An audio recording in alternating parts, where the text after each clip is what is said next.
బెంగాల్లో 15 ఏళ్ల మమతా మహిళా ఓటు బ్యాంకును బీజేపీ బద్దలు కొట్టింది. లక్ష్మీ భండార్ పథకంలో మమత 1500 ఇస్తే 3000 ఇస్తామని బీజేపీ హామీ ఇచ్చింది. ప్రభుత్వ బస్సుల్లో మహిళలకు ఉచిత ప్రయాణంతో పాటు ప్రభుత్వ ఉద్యోగాల్లో మహిళలకు 33% రిజర్వేషన్ల హామీ ఇచ్చింది. అటు రాత్రిపూట మహిళలు బయటకు రావద్దన్న మమత ప్రకటనలు కొంపముంచాయి. తాము అధికారంలోకి వస్తే మహిళలు రాత్రి 2 ఇళ్ల నుంచి రావచ్చని హామీ ఇవ్వడమే కాకుండా భరోసా కల్పించింది. అలాగే బీజేపీ అధికారంలోకి వస్తే చేపలు, మాంసం, గుడ్లు తిననివ్వరన్న ప్రచారాన్ని తిప్పికొట్టిన బీజేపీ హిందూ ఓటర్లను తమ వైపునకు తిప్పుకుంది.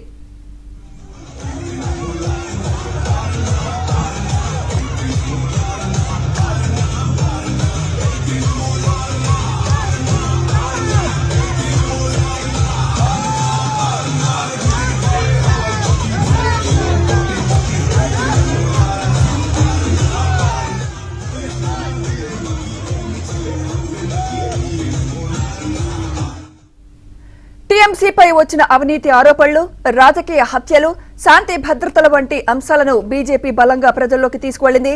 తృణమూల్ పాలనలో మహిళలపై జరిగిన నేరాల విషయంలో మమత విమర్శలు ఎదుర్కొన్నారు. 2012లో పార్క్ స్ట్రీట్ అత్యాచార కేసుపై ఆమె చేసిన వ్యాఖ్యలు దేశవ్యాప్త ఆగ్రహానికి కారణమయ్యాయి. ఇటీవల కోల్కతాలోని ప్రభుత్వ మెడికల్ కాలేజీలో డాక్టర్పై జరిగిన అత్యాచారం, హత్య దేశవ్యాప్తంగా నిరసనలను రేకెత్తించింది.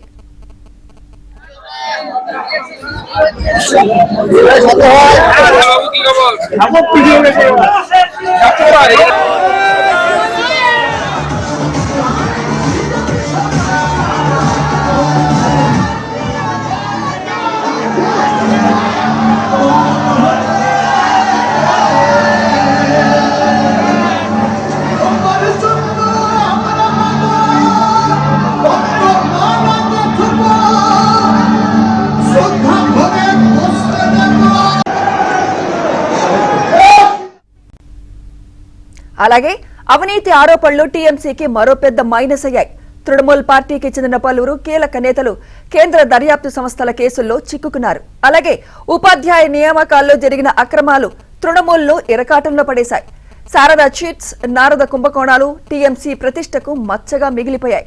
దీనికి తోడు టీఎంసీ పాలనలో ప్రజా వ్యతిరేకత కూడా బీజేపీకి కలిసొచ్చింది.